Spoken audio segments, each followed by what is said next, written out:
y'all, I'm cooking burgers and roasted cabbage for supper tonight. So I just thought I would jump on and start showing you how I do these burgers and share my flavored butter tip. And before I get all dirty, I will show you, I've already pressed out some of these burgers and I'll show you how I did that. I've got my cabbage wedges all done up and I'll share pictures of that with you too. Got them wrapped in bacon and butter and got them cut in wedges, and I'll be roasting those in the oven. Got my cast iron pan over here for these burgers. And after I get all this done, I'll pause the video and come back on when I am frying them and share some secrets of that with you. So before I do my last burger and get dirty, I have shared before making compound or flavored butter. So I took this out of the freezer and I just want you to see all those delicious flavors. It's just simply butter and seasoning. And my favorite seasoning for my burgers is garlic and 3 onion. That 3 onion is a seasoning that I put in just about everything. Okay, so now a tip that I like to share. This is the hamburger slider press. It's called a slider press because it has an insert. So if you want to do the little slider burgers, you put this in and you'll get that size, and you'll use that end to press those. So I'm doing full-size big boy burgers today, so I'm going to take that out. This is spring-loaded, so it makes the burgers easy to pop out. So I'll be pressing that with the large size. Now my tip, if you have one of these, is I like to use wax paper. A lot of times I'll go ahead and buy big packs of burgers and go ahead and press them. You see, I've got that pressed, and then I've got wax paper, so if I'm freezing them, that wax paper is between them, so they won't stick together when they're freezing. Okay, so I've just got one bit left to do, and I'm going to, if y'all can see, I'm just gonna took this out of the freezer. I always try to have some of this in the freezer, and I get probably about a tablespoon of that for my burgers, for my big size burgers. And it's gonna get messy, but I just put that butter right in that patty and then just continue. It's already getting soft from being out of the freezer, that butter is. Now you can keep that butter in the refrigerator for weeks at a time, or I like to just keep mine in the freezer because it softens really quick. But there's different flavors that I make, and I'll share those with you as well. Okay. Let me get another piece of wax paper. I forgot to cut some more because I'm not freezing these. I'm just fixing to press them and cook them. Can't wait to show you how I cook these. I do love a burger on the grill, but I'll explain why I'm doing them in the cast iron pan tonight. So then I'm putting that wax paper right on top, and then I just press it down. Now this gives me consistent sized burgers. If you follow me often, I've shared my OCD about things being in the same size, and it's important when we're cooking for things that you're cooking to be the same size so they'll cook evenly. So see, it puts a little dimple in the patty. Some people I have seen cooks just cut a hole completely in the middle, but I don't like that. It looks like a donut. But that dimple helps prevent the beef from shrinking. So anyway, I've got this done, and I'm just going to do 3 burgers tonight, 2 for my husband and 1 for me. I will get my hands cleaned up, get back over here ready to fry them, and I'll be back shortly. Stay tuned.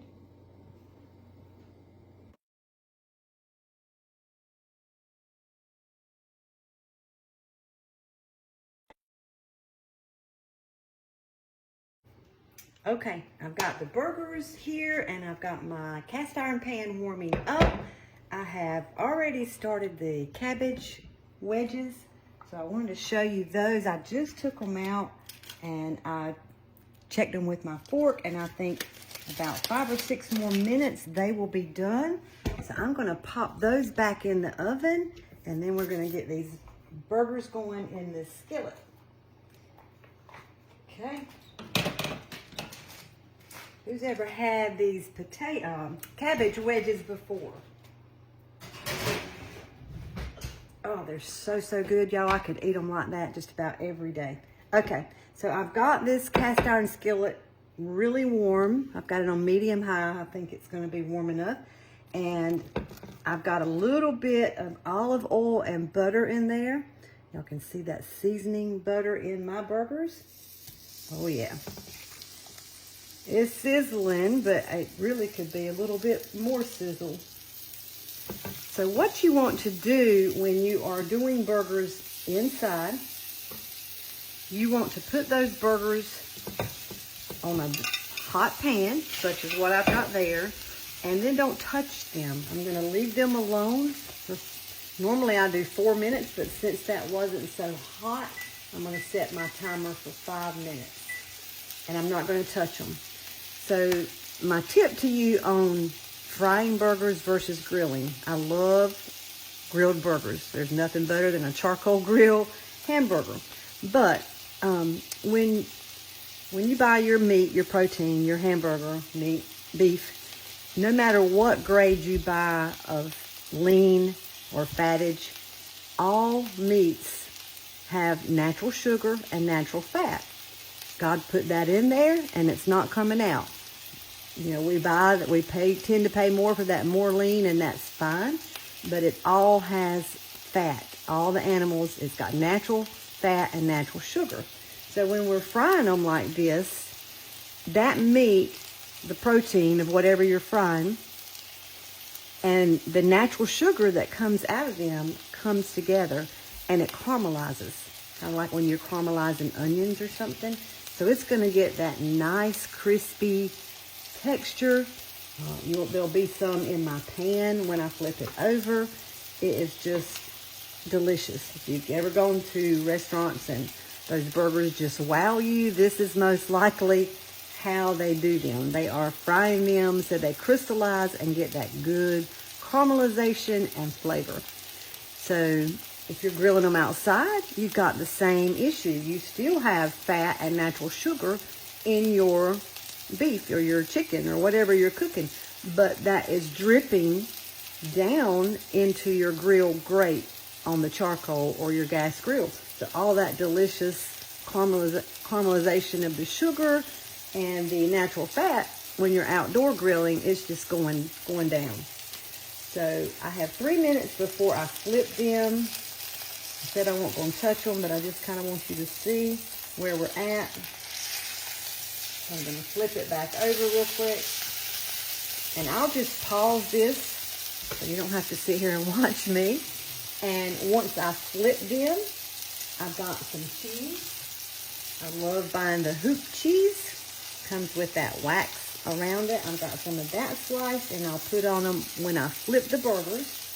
After they've been flipped for about 1 minute, I'll go ahead and top them with that cheese. And then 4 more minutes, they will sit there untouched. And by that time, my cabbage steak wedges will be done. And I will hop back on and show you what it all looks like, because I made some of my ultimate burger sauce. So I want to show you that too, and I'll share that recipe. So I'll be back 5 or 6 minutes. Stay tuned. Okay, y'all. I really, really do wish you could smell my kitchen, and I really wish you could come taste, because these burgers are off the chain. They are just amazing. So I have taken them off, just now taking them out of the cast iron skillet, and I've got a couple of the cabbage wedges. I love these. So I'm going to put one of these wedges, if I can grab a hold of it, on my plate. Ooh, it's hot. You can see just how tender that is. Y'all, I love cabbage, and I did a whole cabbage. And I know we'll have leftovers, but my children love them, so they can have them for lunch or with their dinner for tomorrow night with whatever they're having.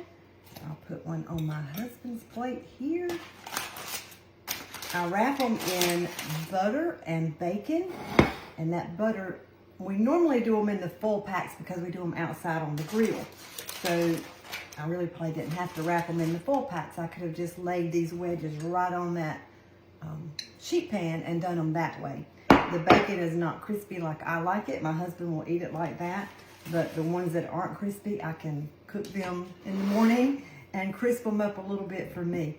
One thing I forgot to tell you, and I forgot to do it when I put the burgers in, even though I had seasoned them with my flavored butter, I generously, very generously seasoned them with salt and pepper. So I did that. As soon as I cut the camera off, I said, oh no, I forgot. But anyway, the ultimate burger sauce, and I will share this recipe with you. This is being no buns tonight, but on a bun, oh my Lord, they're even more delicious.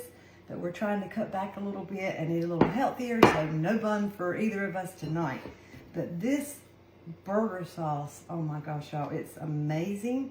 And it's simply just made with mayonnaise, ketchup, Thousand Island dressing, a little pickle relish. I like it on my cabbage too, so I'll put a little bit on that. Salt and pepper and a little bit of chili powder. But again, I will share that recipe with you, but I like to keep it made in our refrigerator, and it lasts for a couple of weeks, and y'all, it is so good. And it looked delicious.